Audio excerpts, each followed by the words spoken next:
Welcome. We're so pleased to have you here. It's going to be a great evening. You know, back when, around the turn of the century, when I started this organization, now called Humanity for Prisoners, I'd been in business for 30, 40 years here in Western Michigan, and I just knew people in business and people of means would rally around an organization where people wanted to help prisoners one-on-one. I knew they would. Right. I was set back a little bit. I'd hear a pat on the back, "Oh, good for you, Doug. We need people like you." And we didn't quite get the dollars.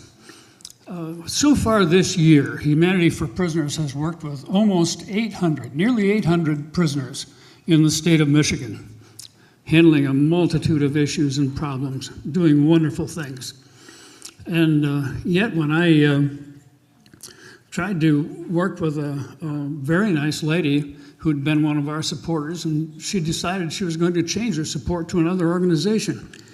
And I tried to convince her, and she said, no. She said, when I give money to feed hungry kids, they can tell me exactly how many kids my dollars will feed, and you can't come up with that kind of data. And so I lost her. And then just a while back, well, I should preface this, we got such a nice letter. Matt put it out on our email dispatch today. A nice letter from a lady in the women's prison. All of the women in prison in Michigan, 2,000 of them, are in one facility. And we got such a nice letter saying how much we've done for them over the years in even not only health care and mental health care, but even cleaning items, things like this.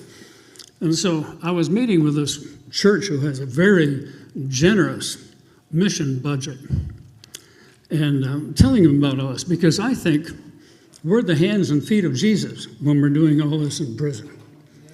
And I couldn't get anywhere. He finally contacted me back and said, no, our church voted against it. We really want to spend our money on missions where they're teaching about Jesus. And I'm telling you all of this because about 4 or 5 years ago, our son Greg contacted me and said, Dad, you got to read a book and you got to hear this guy speak. The book is Tattoos on the Heart. I'd never heard of Father Greg Boyle. So I found a used book right away. Grabbed one, it was tattered and torn, marked up. I didn't get 5 pages into it, and I said, this guy gets it. He gets it. And you see there are such distinct parallels here because we're both, whether it's gangs or whether it's prisoners, we're working with what many people call cast-offs or throwaways. Not so. And so I said, we got to have this guy speak. We got to. He not only gets it, but our message is very much the same. Our people have to hear it. Our supporters have to hear it. We have to hear it. And so we started working, and it took years. But thank God, it worked. He's here tonight.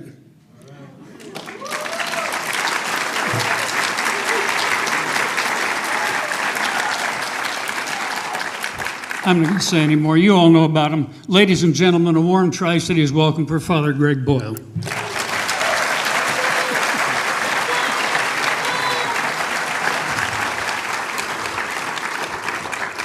I guess I'm wondering why you didn't buy a brand new book. What's with the used book? Oh, he does? Okay. Anyway, it's a privilege to be here. It was great being at dinner with some of you folks, and nice meeting all you guys. I spoke at Calvin College, I don't know when, 5, 10 years ago or something, so I always said, and then YouTube is the bane of my existence, so people say, oh, I've heard you before, and I always feel bad, I spoke at a foster grandparent gathering, a huge gathering, one summer. Well, I was invited the next summer to speak at it. I don't know why they invited me 2 summers in a row, but there you have it. And afterwards, a grandmother came up to me, foster grandmother, and I think she liked the talk. She had big tears in her eyes, and she grabbed both my hands, and she said, "I heard you last year.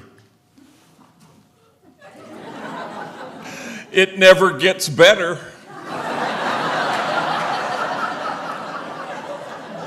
So I'm gonna go out on a limb here and think maybe she misspoke there, but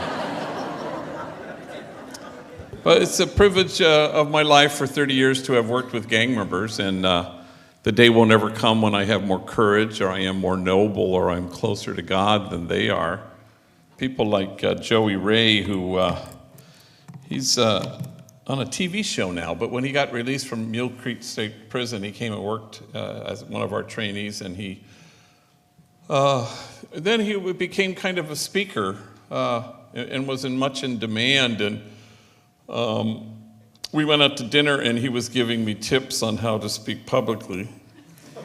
And he said, you have to pepper your talk with self-defecating humor.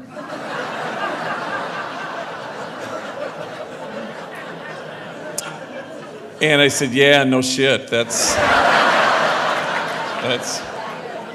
some good advice there. So brace yourselves.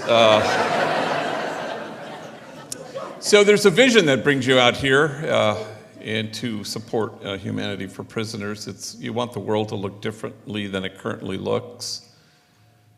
And we all kind of believe, I think, with Mother Teresa, who used to diagnose the world's ills correctly when she suggested that the problem in the world is that we've just forgotten that we belong to each other. So how do we stand against forgetting that? How do we imagine a circle of compassion and then imagine nobody standing outside that circle? How do we dismantle the barriers that exclude? What Doug was just talking about was, in fact, creating a community where there are no outcasts. This is God's dream come true. And so to that end, we inch our way out to the margins, because if you go to the margins, look under your feet. The margins are getting erased precisely because you chose to stand there. And you stand with the poor and the powerless and the voiceless, and you stand with those whose dignity has been denied. And you stand with those whose burdens are more than they can bear. And every once in a while, everybody in this room has had that exquisite experience of being able to stand with the easily despised and the readily left out, with the demonized so that the demonizing will stop, and with the disposable so that the day will come when we stop throwing people away. So I suspect that if kinship happened to be our goal, we would no longer be promoting justice. We'd be celebrating it. No kinship, no peace. No kinship, no justice. No kinship, no equality. No matter how singularly focused we may well be on those worthy goals, they actually can't happen unless there's some kind of undergirding sense that we belong to each other. And, I'm going to mention God a little bit, because I think otherwise none of this makes any sense, because you want to imitate the kind of God we have. We're called to be in the world who God is: compassionate, loving, kind. I had a spiritual director many years ago said, we need a better God than the one we have. And he was a Jesuit, so maybe that's why he said that. But I think he's right, because we settle for a partial God rather than the God we actually have. And so a lot of it is a search to kind of land on that notion. Otherwise, standing at the margins won't make any sense. The homies are always, kind of Yogi Berra mangling the English language in a way that's both charming, delightful, but also illuminating. I had a homegirl named Lisa. At the end of the day, we have many hundreds of trainees, gang members who work there, and she wanted to introduce her man to me, so she brings him into my office, and she says, "This is my sufficient other."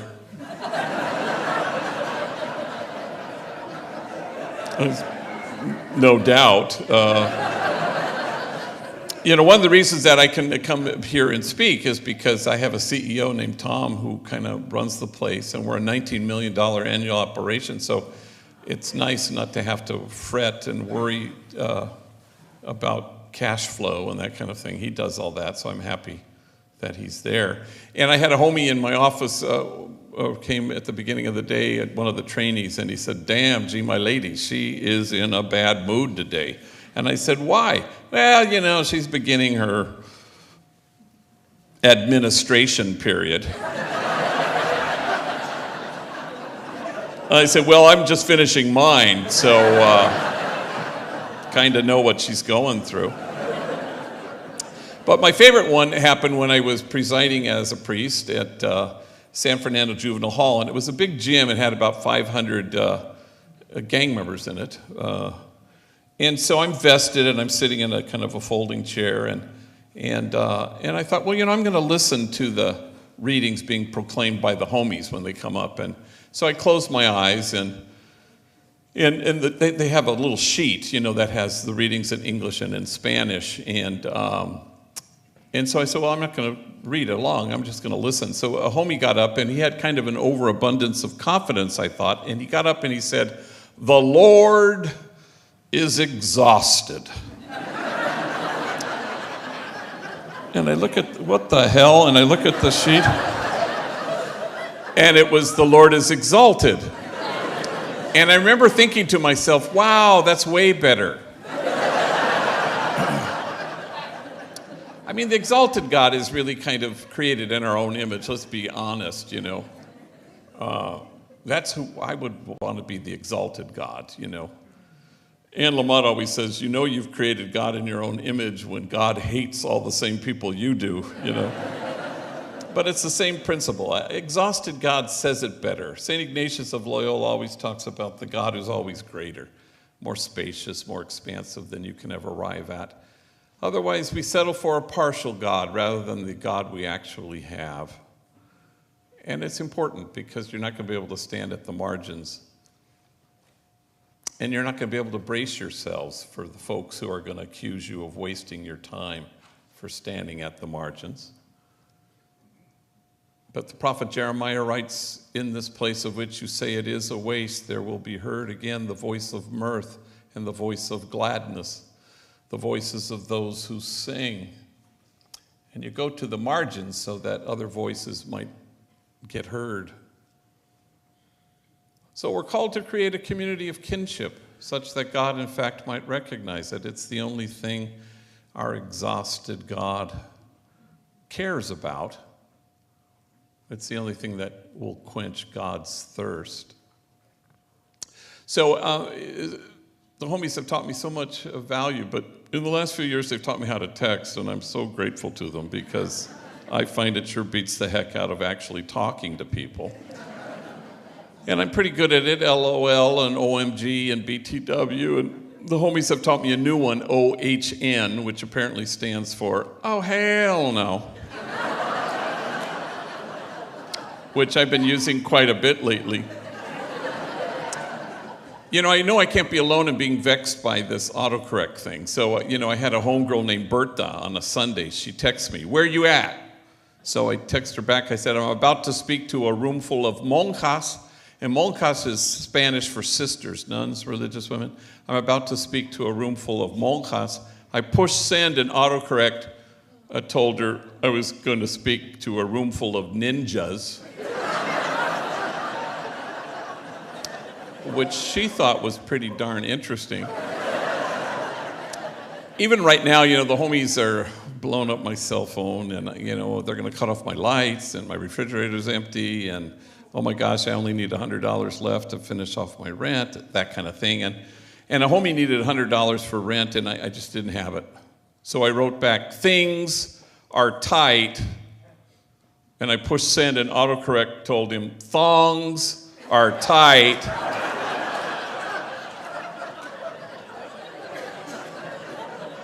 And he wrote me back, "Sorry to hear that."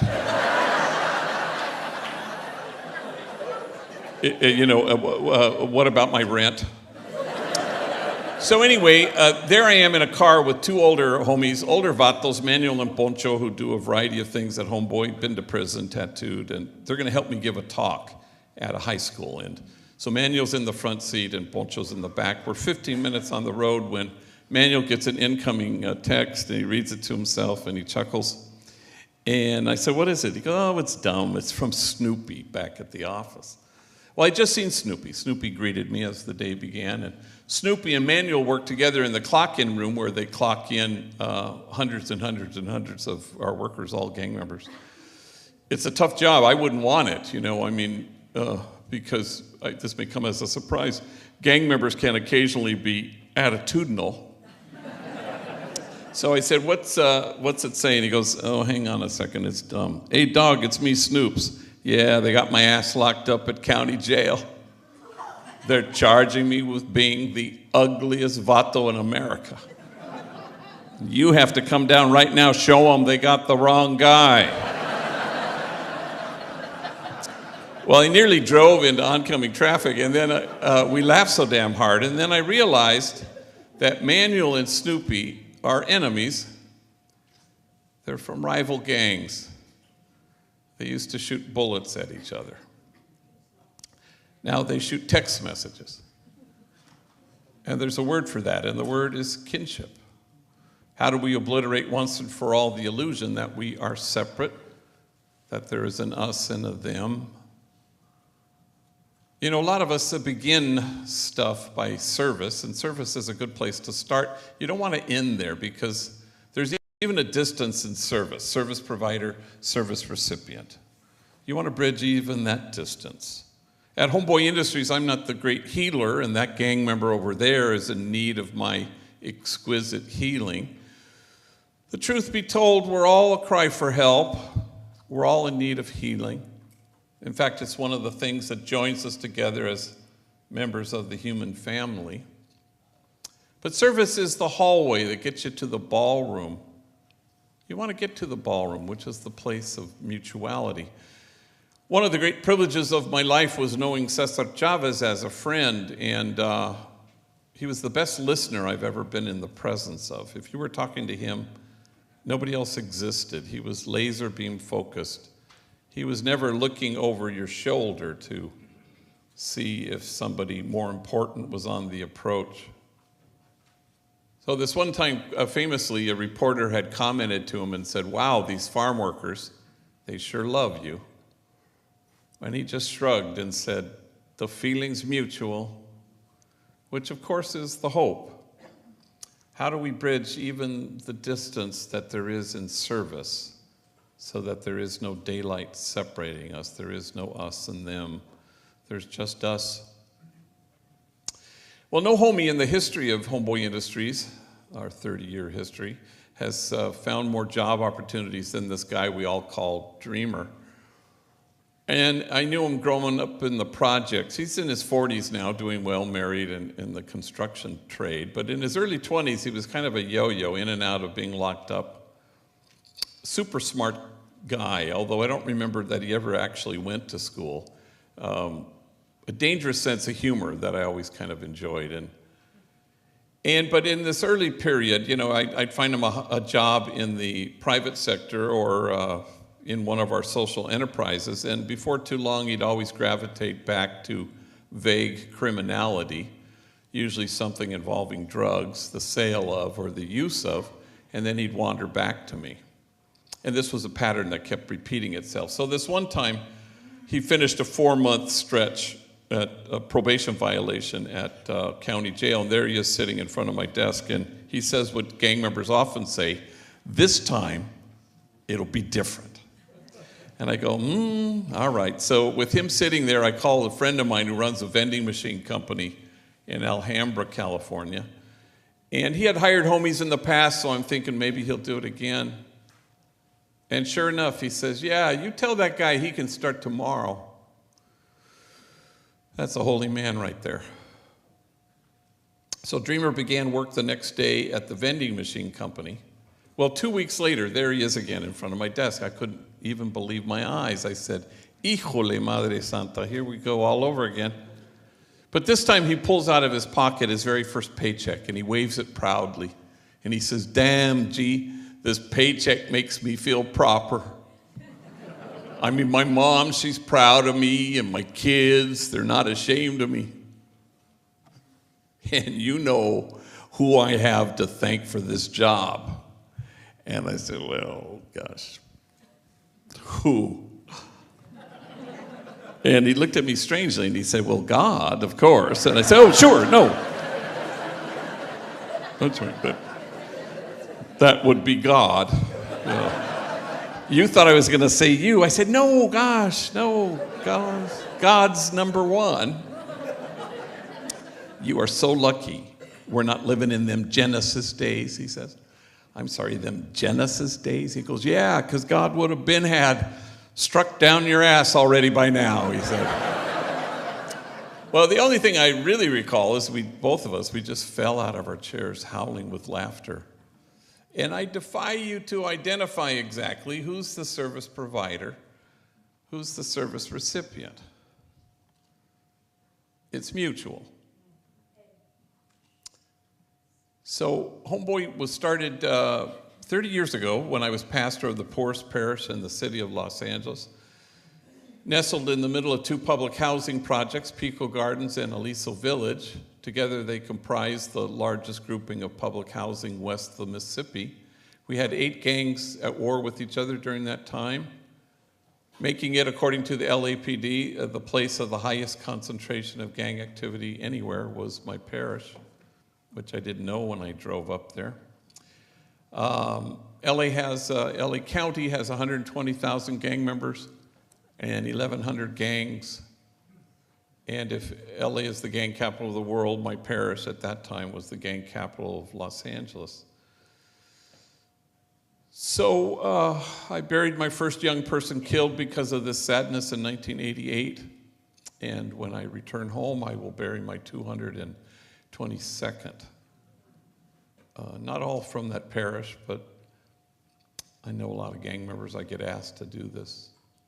I was just talking to a kid who was one of the wounded in that particular shooting. And so we did a lot of things. First thing we did was we started a school because there were so many junior high, middle school age kids who had been given the boot from their home school. Nobody wanted them. So they were wreaking havoc in the projects. They were writing on the walls. They were selling drugs. They were violent. So I walked out to them and I'd kind of isolate them alone from the group. And I'd say, hey, you know, if I found a school that would take you, would you go? And to my surprise, every single one said, yeah, you know, I would. And then I couldn't find a school that would take them. So I kind of forced my hand a little bit. So right across the street from the church is a parochial school, elementary school, grades K to 8, the first 2 floors. But the entire 3rd floor was the convent where the ninjas lived. And so I gathered all the nuns in the living room and I sat them down and I said, hey, you know, would you guys mind, you know, moving out? And we could turn the convent into a school for gang members. And they looked at each other and then they looked at me and they said, sure. And that was the extent of their discernment process. And then we were off filled with gang members. They all came to the church, well, not to services, but to our school. And that created a disconnect because then people in the parish started to say, wait a minute, aren't churches supposed to be hermetically sealed? Good people in and bad people out, which was a good gospel challenge. And then the homies kept saying if only we had jobs. And so myself and the women in the parish, we marched around the factories that surrounded the projects trying to find felony-friendly employers.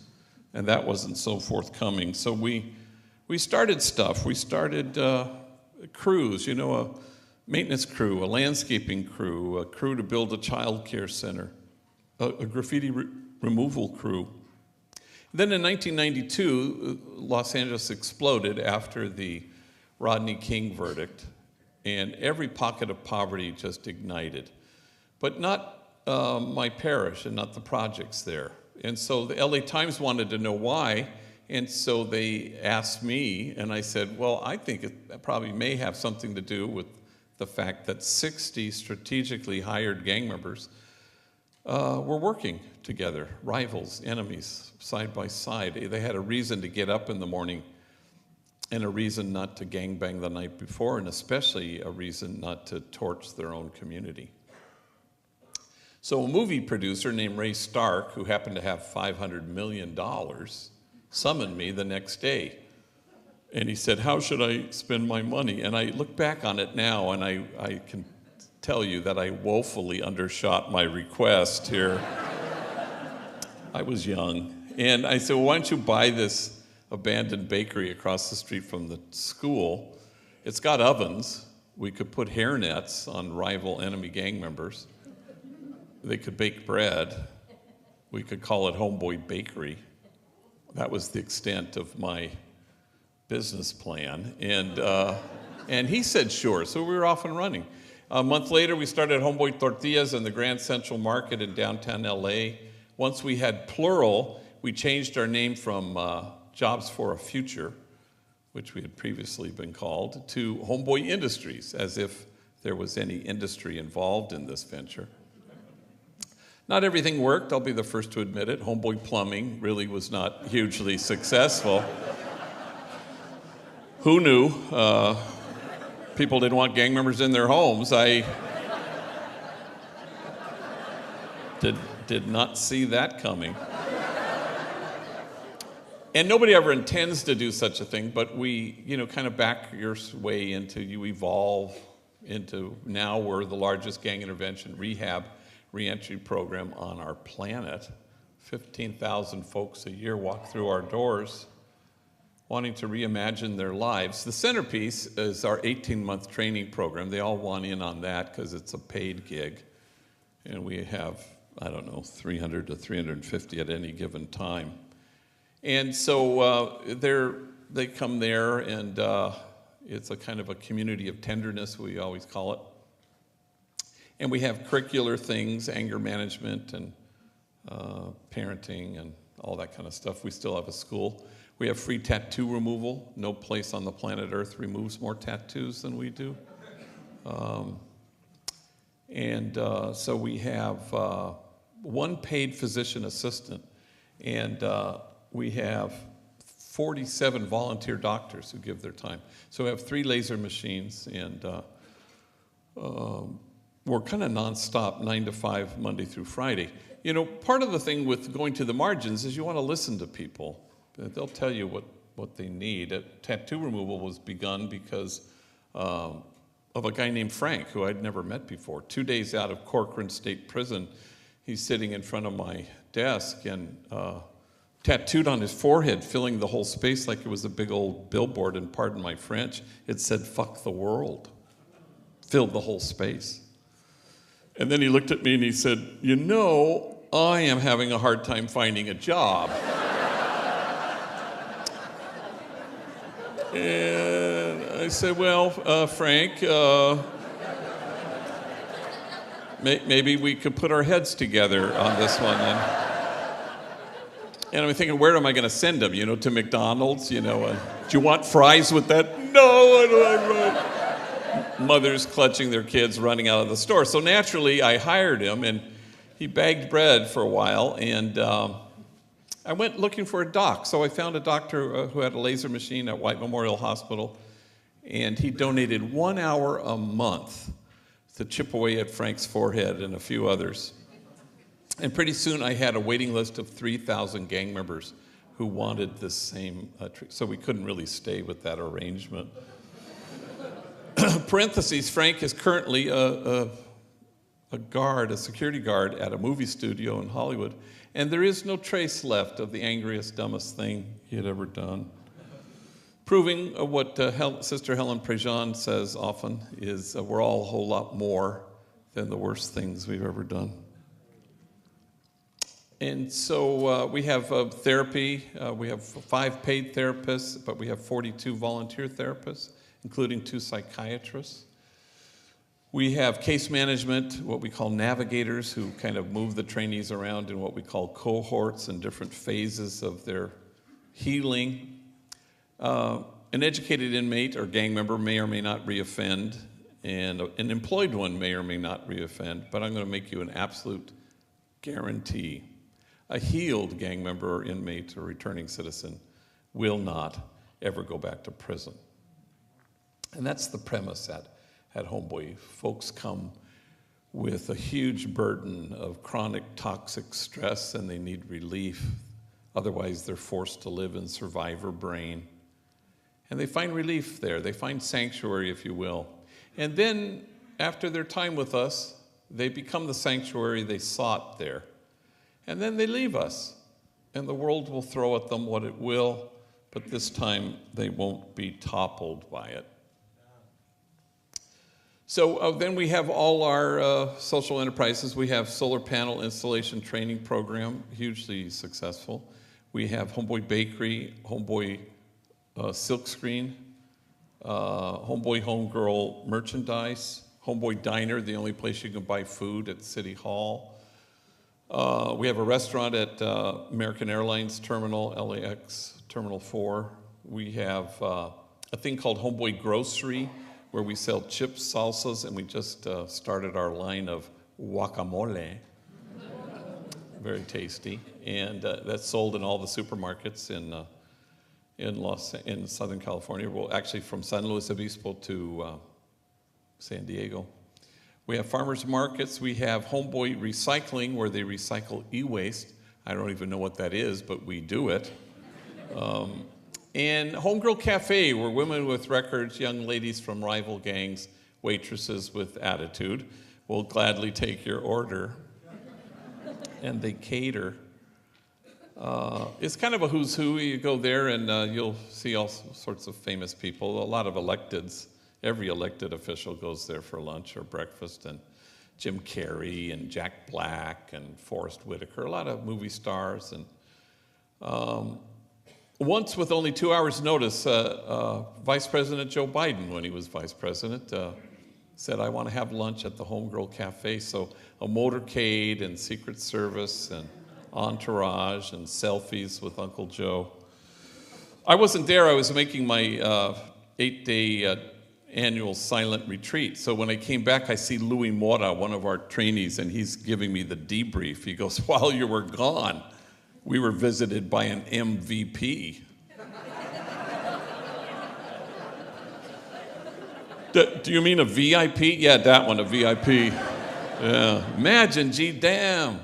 Here at Homeboy Industries, we were visited by the Vice President of the United States, Mick Romney. I think you can file that one under all white guys look alike. And I think we added a current affairs course shortly thereafter. But most famously of all is Diane Keaton came. She of Oscar fame, Annie Hall, and the Godfather movies, big movie star. She's there with a regular, a guy who's there once a week. And her waitress is Glinda, and Glinda's a big girl. Been there, done that, tattooed, felon, parolee, gang member. She doesn't know who Diane Keaton is, so she's taking her order. And Diane Keaton says, what do you recommend? And Glinda rattles off the 3 dishes that she particularly likes, and then Diane Keaton says, I'll have that second one. That one sounds good. And it's at that moment, for some reason, something dawns on Glinda. She looks at Diane Keaton, and she says, wait a minute. I feel like I know you from somewhere. You know, like maybe we've met. And Diane Keaton decides to deflect it humbly. Oh, gosh, I don't know. I suppose I have one of those faces that people think they've seen before. And then Glenda goes, no, now I know. We were locked up together.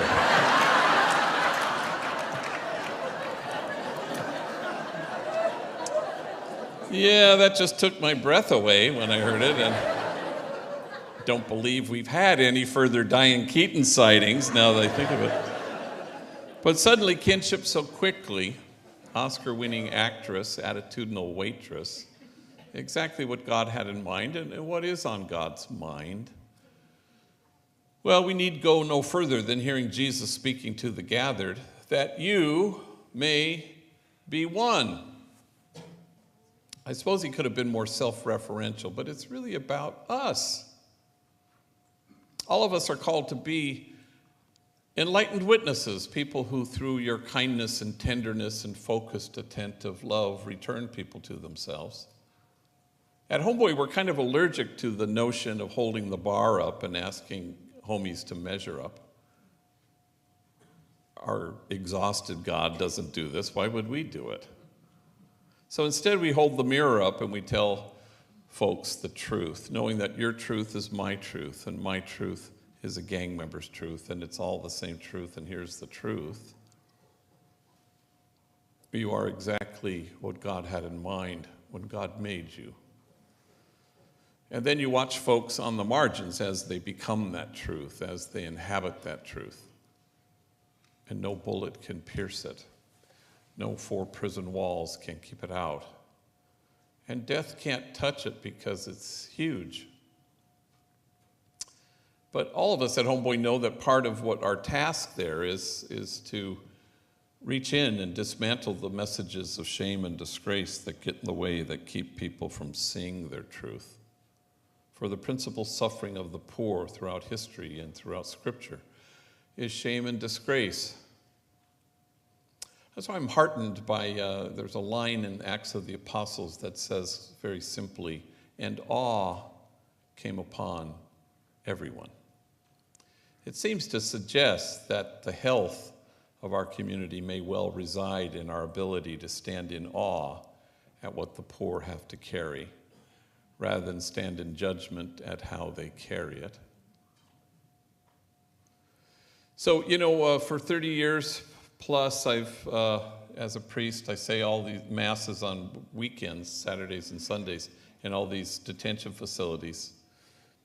And because I know everybody in the parish and beyond, and homies are always wanting me to baptize their kids, I race home to Dolores Mission Church. And my Saturdays are always the same: 1 o'clock baptism, 2 o'clock wedding, 3 o'clock quinceañera when a girl turns 15, 4 o'clock exorcism. Just checking to see if you're still listening. I've never done any of those, but so I go home, and so I got back into Boyle Heights at around 12:30. So I said, well, I'm gonna race over to the office. In those days, it was right on First Street. So I went over there to kind of go through my mail, and there I was, feliz, alone, contento, just going through my mail, when all of a sudden a woman walks in named Lisa. I find out her name is Lisa. She's in her 30s. She's a gang member. This is the first time she's ever stepped foot in my office. She's kind of well known on the street, on First Street anyway. Prostitute, heroin addict, felon, parolee. The homies would call her, she's a gritona, which means she screams a lot.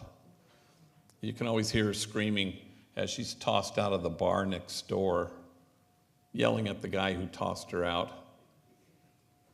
In the payphone, back in the days when we had payphones, she'd be screaming into the payphone, just let me stay tonight, pleading with family members or friends.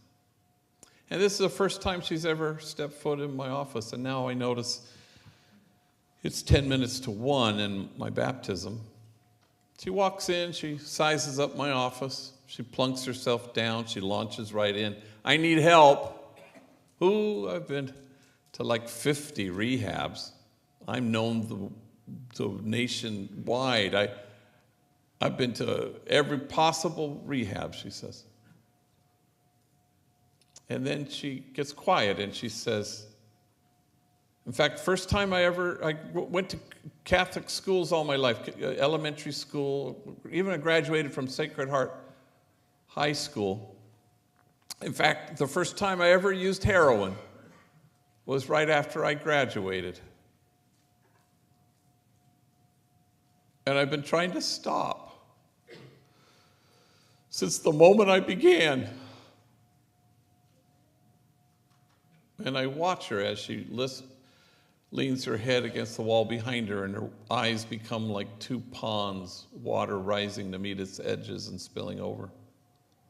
And she cried and she cried, until finally she leveled her gaze at me and she says with great deliberation, I am a disgrace.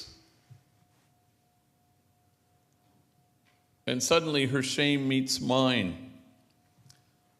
Because when I had seen her step into my office that day, I had mistaken her for an interruption. The measure of our compassion lies not in our service of those on the margins, but only in our willingness to see ourselves in kinship with them. We're all invited to be friends with our own woundedness, because if we don't, we may well be tempted to despise the wounded. At Homeboy, we're always talking about doing the work. We got a call from the White House saying, Barack Obama wanted to meet some homies from Homeboy Industries, so we went to, after this talk at LA Trade Tech, and after he gave this big talk, we were ushered into this airless room, and he just wanted to shake hands, and he says, "Give me your name and your age." And so he shakes hands with Herbie, and Herbie's a tall kid, African-American, 19 years old. And he had a scruffy beard that looked like hell. And the day before we were saying, "Please, here's a razor." "Nope, not shaving this off." And what's the first thing that Barack Obama says to him? Is, "Herb, I wish I could have grown a beard like that when I was 19 years old." And then he says, "Hell, I wish I could grow one like that now." And then Herbie looks at me like, kicked your butt, And then Obama asks him, "Herbie, what do you do at Homeboy Industries?" And he says, "Well, I work at the diner, the only place you can get food at City Hall. But I mainly work on myself. Therapy, anger management." And the leader of the free world shook his hand and said, "I commend you." As well he should, because it's commendable. A homie came into my office who was in his fourth month in our training program, named Jermaine. He's about 30 years old, very tall, African-American gang member covered in tattoos. He sat down and he said, "I made a discovery today." And he proceeded to tell me about an image he had that he retrieved, a memory. He was 9 years old, lying on his stomach, staring at the TV, real close to the TV, when he could see through his peripheral vision somebody had come into the room. And it was his mother. And she's standing in the doorway, and as he brings focus onto her, he notices that her arms are outstretched, and she has deeply and profoundly slit her wrists, and blood is coursing onto the floor. Then she looks at her 9-year-old boy and says, "See what you made me do." And the next day, he was taken from her care and put in foster care. Most troubling of all was that his two sibs weren't taken from her care. So that was at 9. At 13, he got jumped into a gang. At 17, he was raised by incarceration from that moment on. And here he is, 30 years old, in my office, having made a discovery. And he's sobbing. And he says to me, "I discovered only today that I had always preferred my rage to my shame." And because he made that discovery for the first time in his life, he could forgive his mother for having been mentally ill and forgive himself for having been a 9-year-old boy.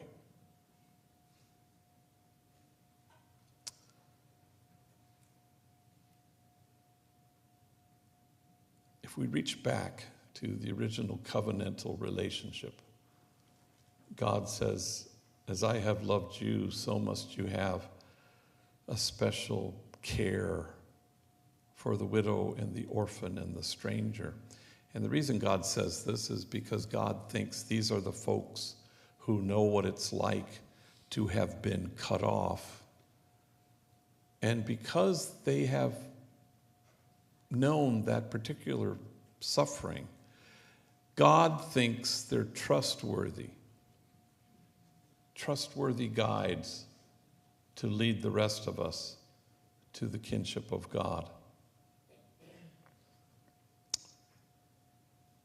I was interviewed once on the Christian Broadcast Network, and a woman asked me, "So what do you do at Homeboy?" And I said all the things I just told you about tattoo removal and training and counseling and case management, and the list was long, and I completely gave it. But when I finished, she made kind of a face, and she said, "Yeah, but how much time do you spend each day at Homeboy Industries, praising God?" And I didn't know what to say, so I said, "All damn day."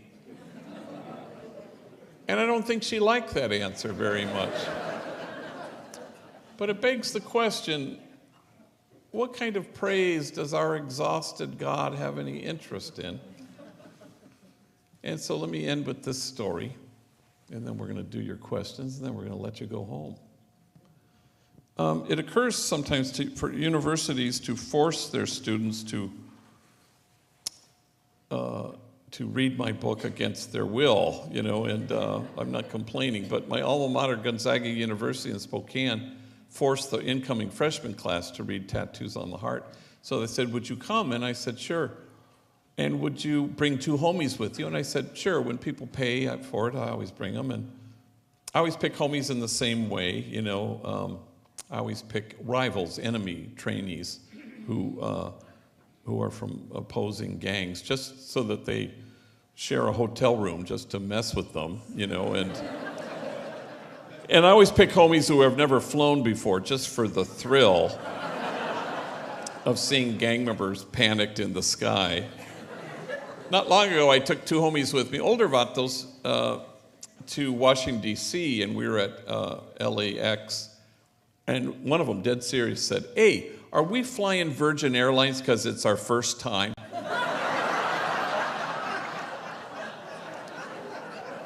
I said, "Why, yes, it's a requirement, actually. We'll be flying home on American." So I've done this many, many times, and I invited this homie, Bobby, African-American gang member who worked in the bakery at the time, and Mario, this tall, skinny drink of water who worked at the time in our merchandise store. I've done this so many times, almost hundreds of times, with men and women.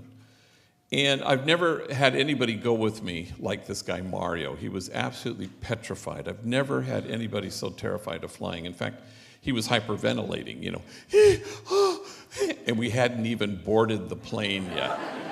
So we're at Burbank Airport, which is a tiny airport, mainly Southwest Airlines, big bay windows, big planes, but they don't have that hermetically sealed chute, for you to board the plane. They have, you walk out onto the tarmac like the president, and then you climb up the steps to the front of the plane, and the feature at Burbank is you have steps to the back of the plane. And I'm sitting there with Mario, and Bobby's off walking somewhere, and our plane arrives. It's early morning, and I go, that's our plane. I think, my God, he may die before we actually climb up those stairs. And our flight crew arrives, and I see 2 flight attendants, females, and both of them have very large cups of Starbucks coffee, and they're schlepping up the steps to get onto the front of the plane. And Mario goes, "When are we going to board the plane?" And I said, "Well, as soon as they sober up the pilots." There they go now. Perhaps I shouldn't have said that. So I should tell you that in our 30-year history at Homeboy, nobody has more tattoos than this guy Mario. I mean, he's all sleeved out, neck blackened with the name of his gang, head shaved, covered in tattoos, forehead, cheeks, chin, eyelids, covered in tattoos. So I'd never been in public with him, so as I was walking with him through the airport, people are like this, and mothers are clutching their kids. And I'm thinking, wow, that's interesting, because if you were to go to Homeboy tomorrow and ask anybody there, who's the kindest, most gentle soul who works here, they won't say me. They'll say Mario. Yeah, Mario is. He currently sells baked goods over the counter at our bakery. Mario is proof that only the soul that ventilates the world with tenderness has any chance at changing the world. So we get to Gonzaga, and Tuesday night is the big talk. 1,000 people, they tell us. And what they don't tell you is that they had 93 other talks planned, like this class, this lunch, this meeting, this class, all day long. So I tell Mario and Bobby, I said, look, I'm not going to speak in any of these. I want you to get up and speak. I'll sit in the back of the classroom. And they were nervous, especially Mario, but they do a good job. Stories of torture and terror and violence, abuse of every imaginable kind. Honest to God, if their stories had been flames, you'd have to keep your distance, otherwise you'd get scorched. I would not have survived a single day of their childhoods. So just before the talk, I kind of switch it up a little bit. I said, hey, I know you weren't planning to do this, but I want the two of you up before me. Do 5 minutes, 7 minutes each. Give a snapshot of your life so that I can include you in the question and answer period afterwards. And they were nervous, especially Mario, but they did a good job. And then, I did my 45 minutes, and then I said, come. And so they come and stand next to me, and I go, yeah, okay, questions. Yes, ma'am. And this woman stands, and she says, I got a question. It's for Mario. First question out of the gates for Mario. So this tall, skinny kid, he clutches the microphone. Yes. And he's just terrified, whatever the hell question it's going to be. And she says, well, you say you're a father and you have a son and a daughter. They're about to enter their teenage years. What wisdom do you impart to them? What advice do you give them? Mario closes his eyes and he clutches the microphone even more desperately, and I can feel the emotions rising, and he's getting a damn hernia trying to come up with whatever the answer is. And when suddenly he blurts out, as soon as he says those two words, he rushes back to his closed-eyed, microphone-clutching retreat. And now he's really trembling, and I know he's losing this battle with his tears. But he wants to get this sentence out. I just don't want my kids to turn out to be like me. And there's silence until the woman who asked the question stands, and now it's her turn to cry. Why wouldn't you want your kids to turn out to be like you? You are loving, you are kind, you are gentle, you are wise. I hope your kids turn out to be like you. And 1,000 total perfect strangers stand, and they will not stop clapping. And all Mario can do is hold his face in his hands, so overwhelmed that this room full of strangers had returned him to himself. And they, in turn, returned to themselves, which shouldn't surprise us, because it's mutual.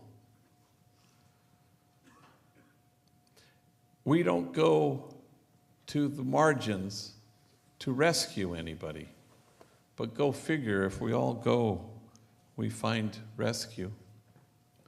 We don't go to the margins to make a difference.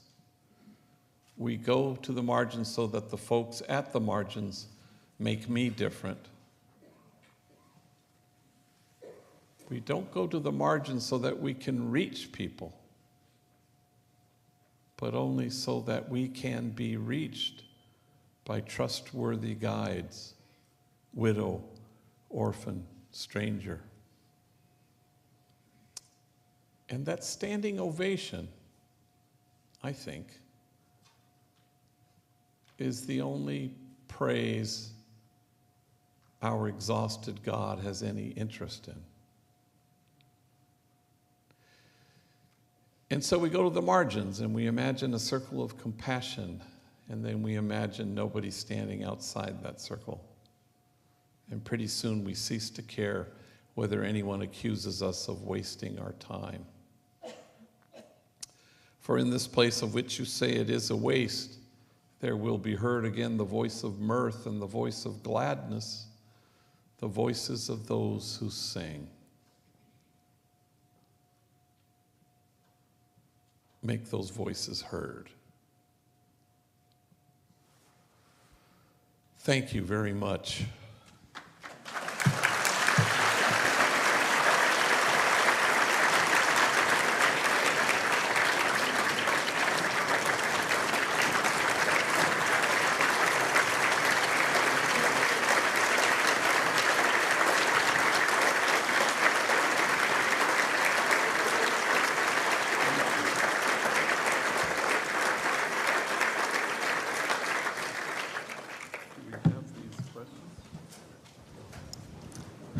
We're going to take about 10 minutes for quick questions. I think you should have filled out cards by now, and if the ushers will quickly pick them up from you, if you can get them to the aisles.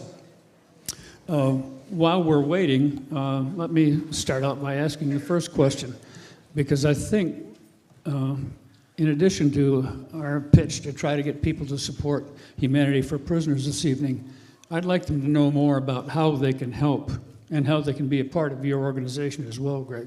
Could you steer them to the internet or how they can be a part of it? Well, people know how to go to the internet, so go ahead. What I didn't mention to you was that we have a thing called the Global Homeboy Network, where we have 147 programs in the United States modeled on Homeboy and 16 programs outside the country. And we were asked years ago from a delegation came to our office. Wichita was the first group, and they wanted us to airlift Homeboy into Wichita. And we thought, no, actually, we don't want to do that. We don't want to franchise. We don't want to become the McDonald's of gang intervention programs with over 5 billion gang members served. So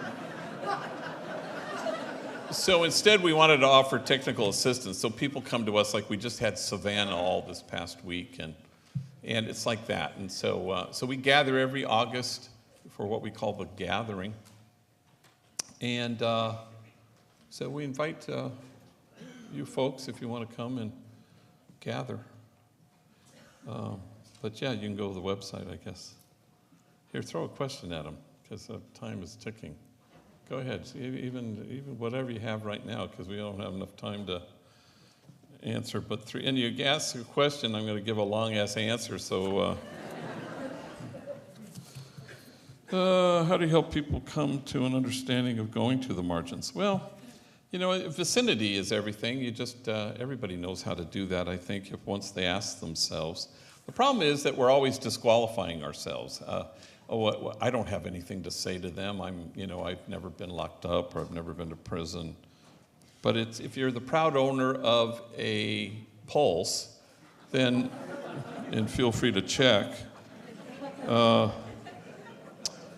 it's about listening. It's about receiving. I had a guy in Houston who was a former gang member and working on the streets, a hardcore gang intervention worker, and he was the one who said to me, how do you reach them? And I said, for starters, stop trying to reach them. Can you be reached by them? So since it's about listening and receiving and being reached, who can't do that? Well, everybody can do it. Are you fearing for your personal safety? Why? Are you threatening me? I wasn't until you mentioned that.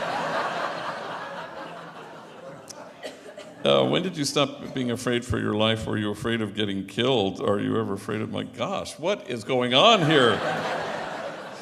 I come in peace. Yeah, and in the old days, a lot of shootouts and stuff, and you'd be in the projects and in the darkness talking to a group of homies, and someone will shoot and not know you're there. But I never took it personally. How do you learn to appreciate the reciprocity of gifts? Well, I think it's, so people will come. Once I had a woman who said, I have to volunteer at Homeboy Industries. I said, why do you have to volunteer at Homeboy Industries? She says, I believe I have a message these young people need to hear. And I said, do me a favor, the minute you lose that message, I hope you come back to us. But people will come and they'll say, want to volunteer. Well, what am I going to do here? I go, no, the wrong question. What's going to happen to you here? And that's kind of the way it should work, I think. Books you love that support similar themes, recommendations for others of us fighting the same fight, if that's the right way to put it. And then asking me about my writing process. I don't know. I mean, I read people, I read authors, I don't. So Pema Chodron and Richard Rohr and Marcus Borg and some kind of theology. And I'm kind of a political junkie, so I read a lot of those books too. What's your writing process? I don't know. My first book was in me, so I wrote it. The second book, which is due, which will be is available now on Amazon for pre-order. That book wasn't in me. That one was asked of me. So that's kind of a different thing. It's not to say that it's terrible. It's not. I think it's okay. But and that one's called Barking to the Choir, The Power of Radical Kinship. And as I was telling people at my dinner tonight, that the title comes from a homie who was in my office, and I was running it down to him, and he was kind of a knucklehead and late and missing and bad attitude, and I was trying to help him correct his course. And finally he stops. He goes, "Relax, you're barking to the choir," which was the combo burger of barking up the wrong tree and preaching to the choir. And when he wasn't looking, I wrote it on a piece of paper, and it said, "Title of my next book," and I will force that book into that title, whatever the hell comes. Other than the Bible, what 3 books have had the greatest influence on your life? Well, I'm a Jesuit, and so I, like the Pope, and so Ignatius of Loyola is kind of important, and I don't know, I always feel kind of illiterate when I get asked those kinds of questions, but I was reading a Q&A with Whoopi Goldberg, and of all people, and they asked her, what living person do you most admire? And I suppose she could have said a lot of people, and then she said, Pope Francis. And then she says, yeah, he's going with the original program, which I always love, because I think everybody in this room knows what the original program is. We want to take seriously what Jesus took seriously. Inclusion, nonviolence, unconditional, compassionate, loving kindness. That's one thing. And acceptance.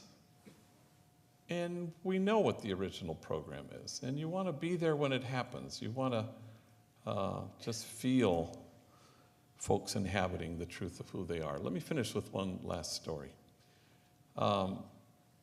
There's always homies where you think to yourself, yeah, this guy's never going to be able to steer this ship around. You don't say that to anybody, but you harbor that thought somewhere on your back burner.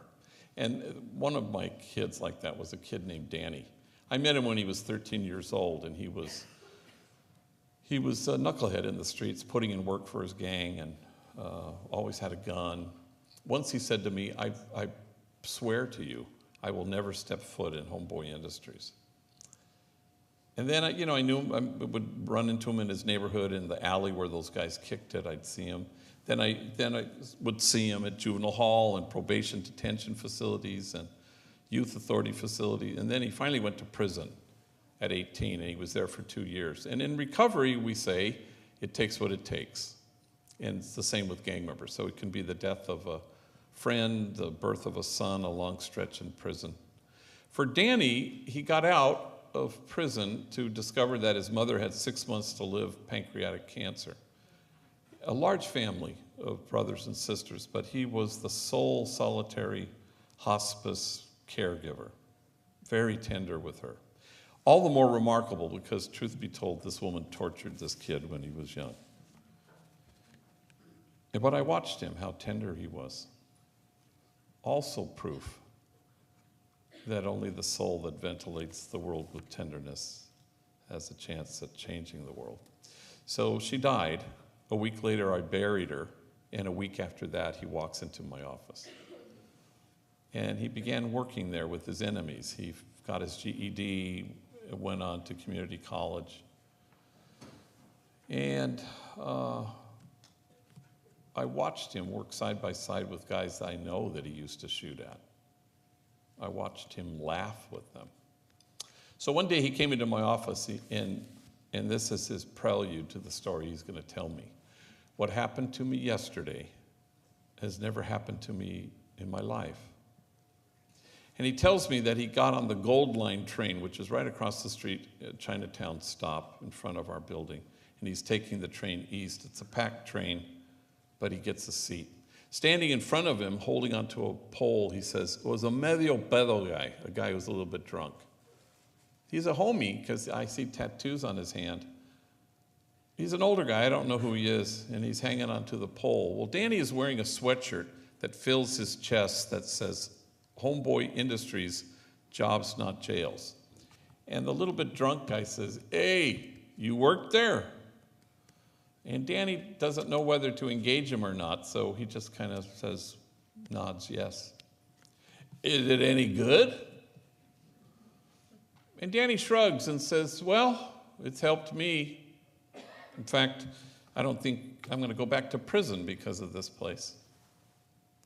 And then Danny stands and he pulls out a piece of paper from his pocket and he gets a pen and he starts to write the address of Homeboy Industries on the piece of paper. And as he's telling me the story, he says, I couldn't believe I knew the address by heart. And he stands in front of the guy and he hands it to him and he says, come see us. We'll help you. And the guy studies the piece of paper and he says, thank you. And the train stops and the guy gets off and Danny sits down. Then Danny, in the telling of the story, returns to his earlier refrain, but this time with kind of emotion. What happened to me next has never happened to me in my life. Everyone on the train was looking at me. Everyone on the train was nodding at me. Everyone on the train was smiling at me. And now he can barely speak. And for the first time in my life, I felt admired.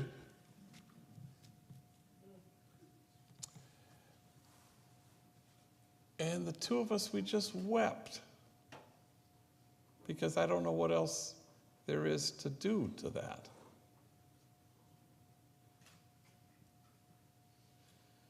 And so our wounds meet our wounds, and our brokenness is no longer a stranger.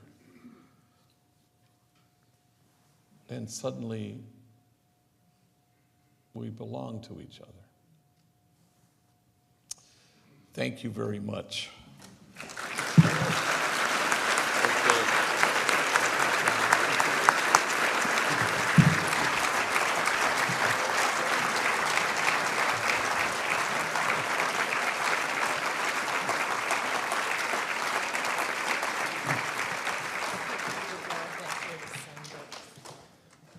Thank you so much again for coming. Thank you to the sponsors who made this possible, because because of their generosity, all of the ticket money today went to the support of Humanity for Prisoners. So thank you so much for being here. Father Greg is going to be book signing for a bit. So if you'd like to have your book signed, or if you don't have a book, I think books are on sale there too.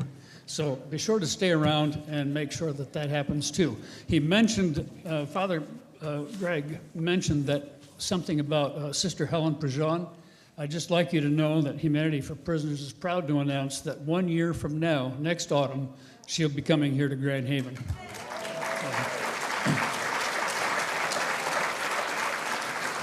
Thanks again. Hope you have a wonderful evening. Thanks so much.